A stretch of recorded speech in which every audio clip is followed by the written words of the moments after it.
नमस्कार फ्रेंड्स, मैं ईश्वर दीक्षित इलाहाबाद विश्वविद्यालय आपको स्टडी रस में आपका स्वागत करते हैं। और आज हम बाल मुकुंद गुप्त द्वारा लिखित एक निबंध शिव शंभू के चिट्ठे इस पर चर्चा करेंगे और इसके महत्वपूर्ण तथ्यों को जानेंगे। साथ ही साथ एमए प्रथम प्रीवियस ईयर के यानी प्रथम सेमेस्टर की जो भी परीक्षाओं में आते हैं, प्रत्येक वर्ष इसके बारे में आता है, तो इसके बारे में एक एक बारीकियां देखेंगे। तो नेक्स्ट हम लोग चलते हैं फ्रेंड्स लेकर के आपको बाल मुकुंद गुप्त द्वारा। बाल मुकुंद गुप्त 1865 से 1907 तक संघर्ष किए निबंधकार के रूप में। निबंधकार यानी निबंध लिखते रहे इतने 1865 से 1907 तक, और पत्रकार के रूप में माने जाते हैं। उनकी प्रसिद्ध एवं चरित्र रचनाएं भारत मित्र हैं। क्या है मित्रों? भारत मित्र। ध्यान से पढ़ना, भारत मित्र याद रखना। संपादन करते हुए ये भारत मित्र का जब संपादन कर रहे थे तो वे अनन्य राष्ट्रभक्त पत्रकार बन गए। उस समय पर लोगों के इतने प्रेम भावनाएं इनसे जुड़ गईं। वे भारतीय संस्कृति के प्रबल समर्थक थे। भारतीय संस्कृति जो थी, हमारी सभ्यता थी, उसके बहुत ही नज़दीक के यानी ज़मीनी स्तर के समर्थक थे, जो विदेशी सरकार और तीखे सरकार पर तीखे व्यंग करने वाले लेखक के रूप में प्रसिद्ध थे। और इसलिए और लोगों के दिल में बस गए थे, क्योंकि ये विदेशी जो अंग्रेजी सत्ता थी उसके खिलाफ ये खड़े रहने के लिए अपनी रचनाओं, अपनी पत्रिकाओं के माध्यम से अपने समाज को आईना दिखाने का कार्य कर रहे थे। आगे देखते हैं, हम लोग कहते हैं कि हिंदी पत्रकारिता के उन्नयन में गुप्त जी ने भारत मित्र के माध्यम से अनूठी प्रतिभा, तीक्ष्ण दृष्टि की परिचय दिया है। यानी तीक्ष्ण दृष्टि का परिचय दिया है। उन्होंने एकदम कटाक्ष किया है विदेशी नीतियों पर, विदेशी सरकार पे, विदेशी उसके अच्छे से उस पर जो है व्यंग तजा है।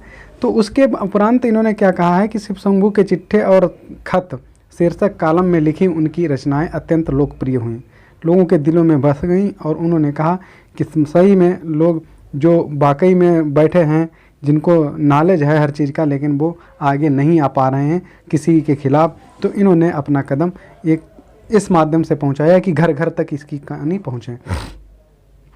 फिर हम लोग देखते हैं कि शिव शंभू के चिट्ठे शीर्षक रचना व्यंग प्रधान निबंध है। यानी ऐसे हम लोग लिख सकते हैं।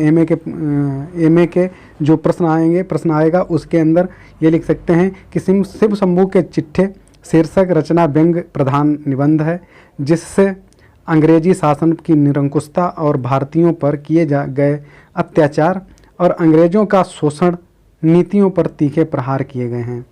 हम लोग ये बात बताएंगे, उसमें लिखेंगे एक एक पॉइंट करके। फिर अंग्रेजी वायसराय लॉर्ड कर्जन पर करारे व्यंग ने यहाँ किए हैं। लेखक ने गूंगी जनता का मुखर वकील बनकर, जो जनता नहीं बोल पा रही थी, क्यों नहीं बोल पा रही थी कि समाज इतनी पिछड़ी हुई थी कि वो किसी के खिलाफ जा रही थी तो उसको उतना प्रतिदंड दिया जा रहा था, इसलिए वो बोलना क्या किसी उसके बारे में बात भी नहीं करना चाहता था। किसके बारे में? लॉर्ड कर्जन और विदेशी सत्ता के बारे में। मित्रों, फिर कठिनाइयों का वर्णन इन्होंने किया है रचनाओं में। जो इन्होंने कहा है कि जो अंग्रेजी शासन के दौरान उसे झेलनी पड़ी थी उनसे, और उन्होंने जो झेला अपने जीवन काल में, उन्होंने बहुत मार्मिक दृश्य दिखाया है अपने निबंध के रूप में। नेक्स्ट पॉइंट हम लोग देखते हैं मित्रों। ये बात याद रखना कि हम लोग यदि हुबहू इनको हम लोग लिख लेते हैं, और यदि आपको वीडियो पसंद आए और यदि आपको इसकी PDF ज़रूरत हो तो हमारे टेलीग्राम को ज्वाइन करें, और उस टेलीग्राम पे आपको पूर्णतः PDF मिल जाएगी, जिससे आप अपने नोटबुक में नोट कर सकते हैं बाद में भी।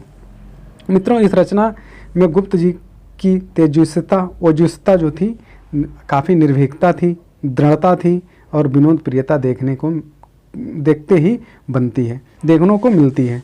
काफ़ी अपने समाज के लिए ये कुछ दिखाना चाह रहे, समाज को एक दलदल से निकालना चाह रहे थे, उसी का ये प्रयास कर रहे थे।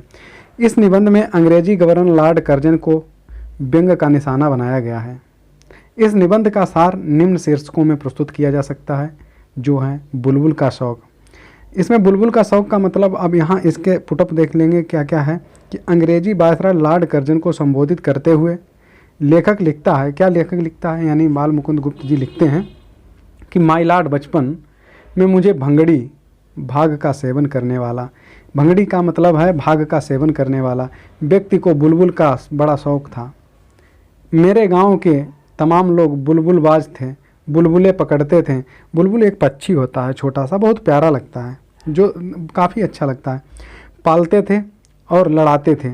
बुलबुल जैसे आपने वो देखा होगा, कोई भी चिड़िया या तोता देखा होगा।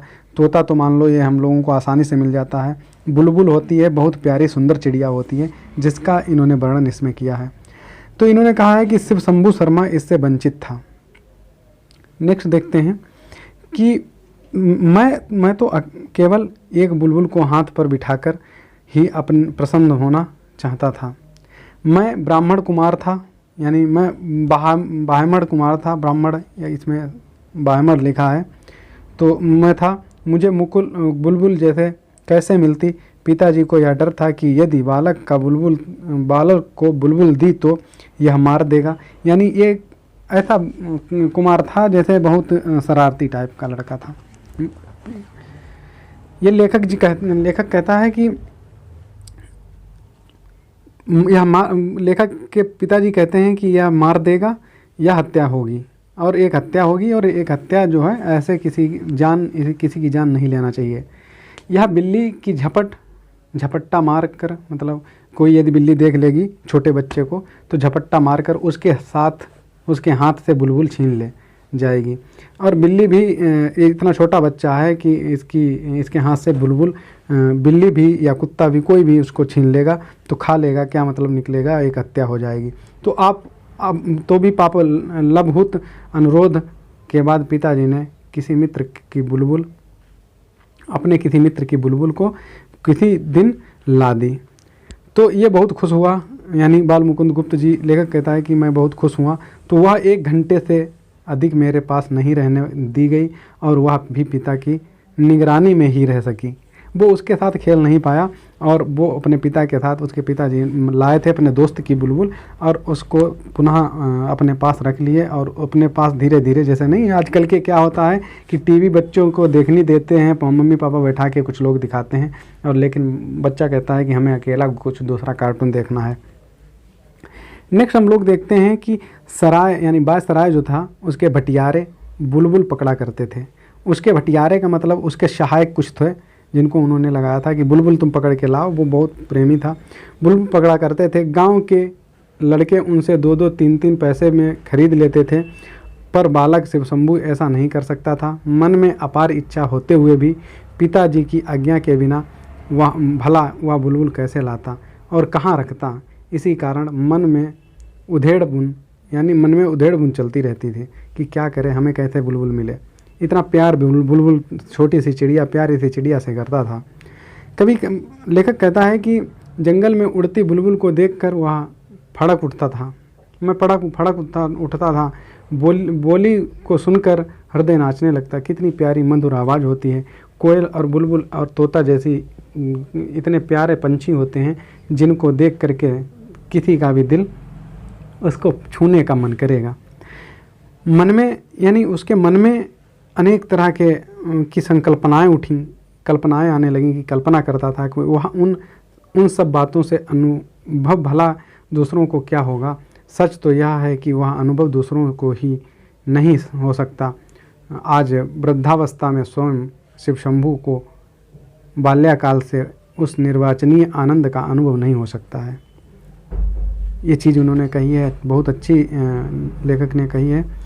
नेक्स्ट हम लोग देखते हैं कि बुलबुल का सपना। बुलबुल पकड़ने की नाना प्रकार की कल्पनाएं मन ही मन में करता रहता था। जैसे ऐसे हम पकड़ेंगे, वहाँ जाल बिछा देंगे, जाल नहीं बिछा देंगे, कुछ ले जाएंगे डलिया, उसके अंदर उसको दबा लेंगे, और इतना प्यार था कि वो कुछ भी करने के लिए तैयार था। बालक शिव शंभू सो गया। लेखक कहता है बालक शिव शंभू सो गया।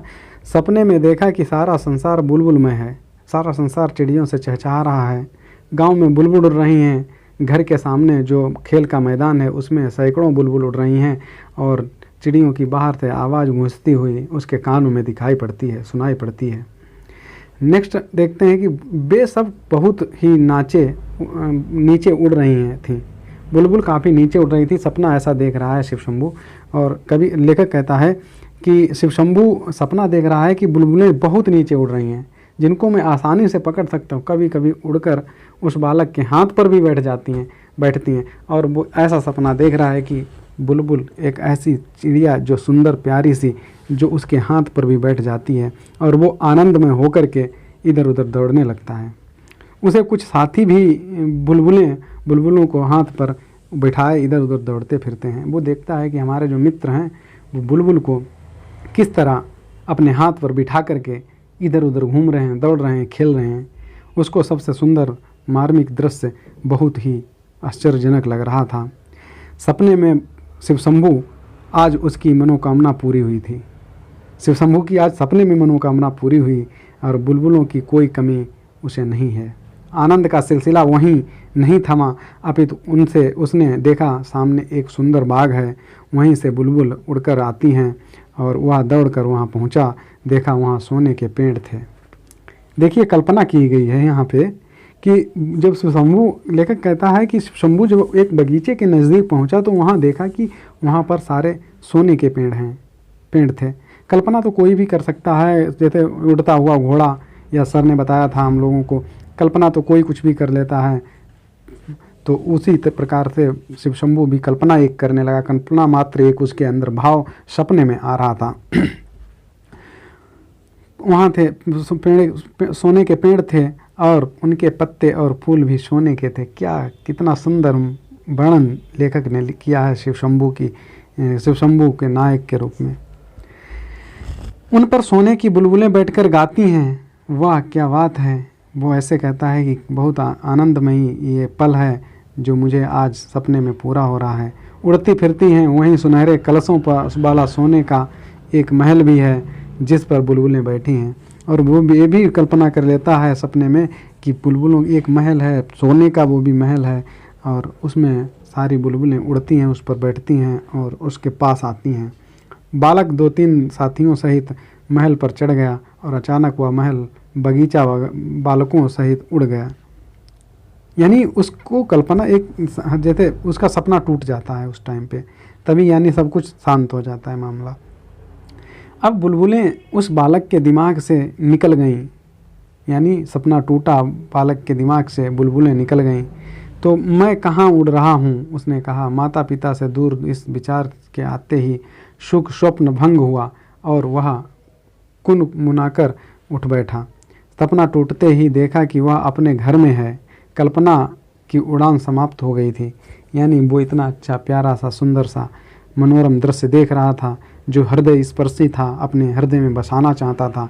उसके दिल में एक एक जो काफ़ी पहले से पीड़ाएं थीं वो ख़त्म हो चुकी थीं और उसके दिल की मनोकामना आज पूरी हुई थी, लेकिन कुछ पलों में वह टूट गई। सेकंड आगे देखते हैं कि लार्ड कर्जन पर व्यंग। माई लॉर्ड, जब से आप वायसराय बनकर भारत में पधारे तब से आपने बस बुलबुलों का सपना ही देखा है। लोग कहते हैं, लेखक कहता है, यानी शिव शंभू के चिट्ठे में कहता है लेखक कि माई लॉर्ड, जब से आप वायसराय बनकर के आए हैं, भारत के एक मुख्य नागरिक बनकर के आए हैं, तब से आप बुलबुलों का सपना ही देखा करते हैं। कोई करणीय कर्म नहीं किया, यानी आपने कोई जनता के लिए, कोई समाज के लिए ऐसा काम नहीं किया जो भविष्य की जनता अपने को सहज महसूस करे। भारत की जनता यानी जो आपकी प्रजा है, यहाँ पे इन्होंने कहा है कि जो आपकी प्रजा है के लिए आपने किसी कर्तव्य का पालन किया नहीं किया ना, या एक बार धैर्यपूर्वक इस बात पर विचार कीजिए। और लेखक कहता है अपनी पंक्तियों में, अपनी लाइनों में, अपने निबंध में कि जो आपने आज तक किया है, आप आए हैं इतनी दूर से, आपने एक भी बार जनता के लिए कुछ नहीं किया है, कोई कार्य नहीं किया है। आपको बुलबुल के सिवा और कुछ दिखता ही नहीं है। आपने पिछले 5 वर्ष यानी आप 5 वर्ष के कार्यकाल में आपने नुमाइशी कामों को किया है, इसके अलावा कोई प्रजाहित का काम नहीं किया है। यानी आपने जो नुमाइशी कार्य किए हैं, आपने मूर्तियां बनवाई हैं, आपने काफ़ी दृश्य मेले देखे हैं, लगवाए हैं, इनसे क्या होगा? इनसे कुछ नहीं होगा। इनसे समाज का पेट नहीं भर जाएगा, समाज एक उस गरीब तबक्का का इंसान है जहाँ वो देखना चाहता है कि हमारी राजा जो है उसके लिए कुछ करेगा। काफ़ी लोग आस लगाए बैठे हैं, लेकिन आप कुछ नहीं, आप तो केवल बुलबुलों के पीछे पागल हुए हैं। आपने अपने कर्तव्य का ठीक ढंग से पालन नहीं किया। इस बार आपने जो बजट भाषण दिया वह आपके कार्यकाल का अंतिम बजट भाषण था, जिसमें अपने क्लीन विक्टोरिया मेमोरियल हॉल और दूसरा जो आपको कोलकाता में जो मिलेगा क्वीन विक्टोरिया मेमोरियल हॉल और दूसरा दिल्ली दरबार जो दिल्ली में का जिक्र करते हुए केवल प्रदर्शन प्रियता का परिचय अपने कर्तव्य का सही ढंग से पालन नहीं किया। भारत की दरिद्र प्रजा का हित यानी गरीब प्रजा का हित करने वाला कोई काम आपने नहीं किया। उक्त दोनों कार्यों में भारत की गरीब प्रजा का भला कौन सा हित होगा?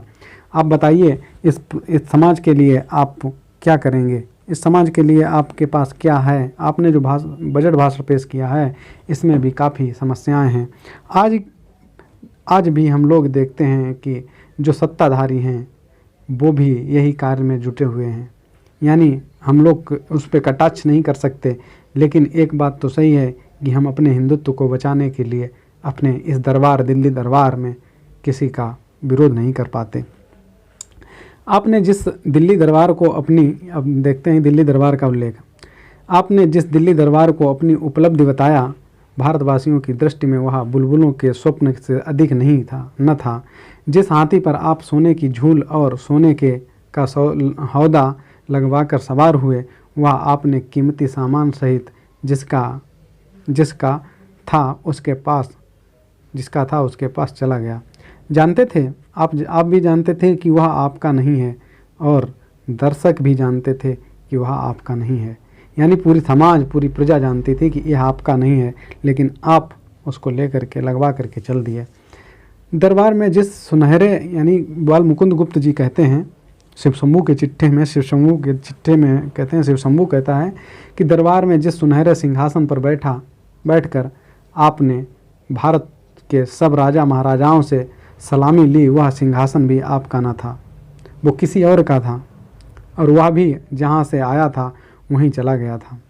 वे सब चीज़ें नुमाइशी थीं, दिखावटी थीं, बनावटी थीं, जो फेंकू की थीं, जिन पर कौन विश्वास करेगा। इन सब से आपको क्या हासिल हुआ? आप बताइए। अकबर की इज्जत उनके गुणों से थी, ना कि उनके तख्त से। आपको भी यह बात सोचनी चाहिए। कोई भी इंसान अपनी ज़िंदगी में सबसे पहला काम करता है कि हमें लोग सलाम ज़रूर करें, लेकिन इज्जत भी दें। दरबार समाप्त होते ही पंडाल तोड़ दिया गया और नुमाइशी चीज़ों का यही हस्र होता है। आपने स्वयं कहा था कि भारत के लोग सदा रहेंगे, जबकि हम विदेशी कुछ दिनों के लिए रहेंगे। आपके वे कुछ दिन बीत गए, अब तो आप कृपा से मिले दिनों तक ही यहाँ हैं। यह चिट्ठा आपके पास शिव शंभू इस आशा में भेज रहा है कि इन कुछ दिनों में ही आपको अपने कर्तव्य का ख्याल हो जाए। लॉर्ड कर्जन को कर्तव्य की सीख शिव शंभू दिलाते हैं। लेखक कहता है, यानी बाल मुकुंद गुप्त जी कहते हैं कि शिव शंभू ने एक ऐसा पत्र लिखा जो सत्ता बैठी थी, जो माय लॉर्ड यानी जो कर्जन महोदय जी बैठे हुए थे उच्च पद पर, एक भारत के उच्च पद पर, उनको अपने कर्तव्यों की सीख दिलाने के लिए, अपने कर्तव्यों का पालन करने के लिए, अपने कर्तव्यों की जो कसम खा कर के आए हुए थे उसका पालन करने के लिए समाज की प्रजा, जो भारत की प्रजा थी, उसके अच्छे कार्यों के लिए उनको याद दिलाने के लिए एक पत्र लिखा है। उसमें ये कहा गया कि माय लॉर्ड, यहाँ से विदा लेने से पहले भारत की प्रजा के लिए कुछ ऐसा कर जाइए जिससे इस देश की प्रजा के हृदय मंदिर में आपकी स्मृति बनी रहे। पर यह तभी हो सकता है जब स्मृति के लिए आपके हृदय में स्थान हो। आपका हृदय ही ऐसा तुच्छ है, ऐसा है जो किसान गरीब प्रजा के लिए बहुत ही गलत है। जिस देश में लॉर्ड लैस्डोन की मूर्ति बन सकती है, उसमें और किसकी मूर्ति नहीं बन सकती? क्या आप चाहते हैं कि उसके पास एक वैसी ही मूर्ति खड़ी की जाए? इस दरिद्र देश में यानी उन्होंने मूर्तियों को प्राथमिकता दी और जनता के लिए, जनता जहाँ भूखे पड़ी रहे, इस पर ध्यान नहीं दिया। मूर्तियाँ किस काम की हैं? केवल कुछ पक्षी ही उस पर बैठ कर रैन बसेरा लेते हैं और वो उस पर उड़ कर के उसी पर मतलब पोट्टी करते हैं, एक प्रकार का गंध फैलाते हैं और उन पर थूकते हैं। कहने का मतलब भारतवासी इन पत्थर की मूर्तियों को नहीं अपितु उन मूर्तियों को आदर देते हैं जो उनके हृदय में बसी हुई हैं। लॉर्ड रिपन एक अंग्रेज वायसराय की मूर्ति भारतवासियों के हृदय में है। क्योंकि उन्होंने प्रजा हित में काम किया था। क्यों है? क्योंकि प्रजा हित में काम किया था। आपकी यादगार भी बन सकती है जनता के हृदय में यदि आप उनके कर्तव्यों का सही ढंग से पालन करें। आप शो और ड्यूटी यानी शो ऑफ करना चाहते हैं, ड्यूटी नहीं निभाना चाहते का फ़र्क समझिए। आपके दिल्ली दरबार के शो की याद कुछ दिन बाद फीकी पड़ जाएगी। लोग भूल जाएंगे कैसे क्या था क्या नहीं था। अटल बिहारी जैसे बहुत सारे लोगों की प्रतिमाएं बनती हैं, जैसे काफ़ी अपने यहाँ प्रतिमाएं बनी हैं, काफ़ी बड़ी बड़ी प्रतिमाएं बनी हैं। एक साल एक महीने मुश्किल में लोग याद करते हैं, बाद में उसकी वैल्यू कम हो जाती है। उसी तरह जैसे शिव शंभू शर्मा के बालपन का बुलबुल का सुख स्वप्न अब फीका पड़ चुका था। प्रतीकात्मकता देख लेते हैं। यहाँ हम भी नहीं कह पाते हैं। प्रतीकात्मकता, ठीक है। लेखक ने प्रतीकात्मक शैली में अपनी बात कही है। लेखक ने प्रतीकात्मक शैली में अपनी बात कही है। शिव शंभू बुलबुल का चाव रखता था। इसका वास्तविक या निष्कर्ष में आप लिख सकते हैं कि प्रतीकात्मक शैली में अपनी बात कही है। शिव शंभू बुलबुल का चाव रखता था। इस वास्तविक अर्थ है कि भारतीय जनता स्वतंत्रता पाने की इच्छा थी, लेकिन अंग्रेज शासक यह कहकर उनकी स्वतंत्रता पाने की इच्छा को ठुकरा देते थे तो कि तुम लोग स्वतंत्रता की रक्षा नहीं कर पाओगे। पता नहीं कब कहाँ से आकर कोई बिल्ली चालाक बिल्ली, जैसे कोई चाइना या कोई आ जाएगा, उनका कहने का मतलब था कि कोई भी आ जाएगा बिल्ली की तरह, यानी चालाक एवं शक्तिशाली देश उस पर बुलबुल की तरह स्वतंत्रता कर उसको अपने अधीन कर लेगा, को अपना निवाला बना लेगा और बना ले। अत्यंत भारतवासियों का सपना फीका पड़ गया। लॉर्ड कर्जन को संबोधित इन चिट्ठों में लेखक ने अंग्रेज सरकार की अनीति का खुलकर पर्दाफाश किया।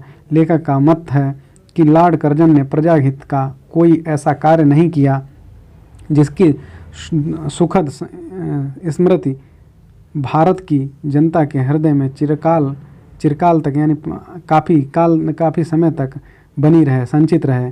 ठीक है, चिरकाल मतलब काफ़ी समय तक, काफ़ी पहले तक, काफ़ी बाद तक चलती रहे। लेखक ने व्यंग्यात्मक लहजे में अपनी बात कही है तथा उसके वक्तव्य में निर्भीकता, देशभक्ति और एवं विनोद वृत्ति साफ झलकती है। तो इन महोदय जी ने बहुत ही अच्छा, लेखक ने बहुत ही अच्छा इसमें दर्शन दिया है शिव शंभू के चिट्ठे में, शिव शंभू के को लेकर के। और यह व्यंग किया गया है विदेशी नीतियों का। मैं ईश्वर चंद्र दीक्षित यानी डी विश्वविद्यालय के हिंदी विभाग का छात्र हूँ। मित्रों, मेरा स्टडी रस चैनल है। यदि आपको यह वीडियो पसंद आए तो आप लाइक, शेयर और कमेंट ज़रूर करें और अपना हमें सुझाव दें कि इसमें क्या बदलाव किया जाए, कैसे व्यवस्थाओं को सुचारू रूप से लागू किया जाए। आजकल ऑनलाइन क्लास चलती है गूगल मीट पे, हम लोगों को बाद में दोबारा नहीं कर सकते, एक ही बार की। इसलिए आप लोगों का योगदान बना रहा तो आगे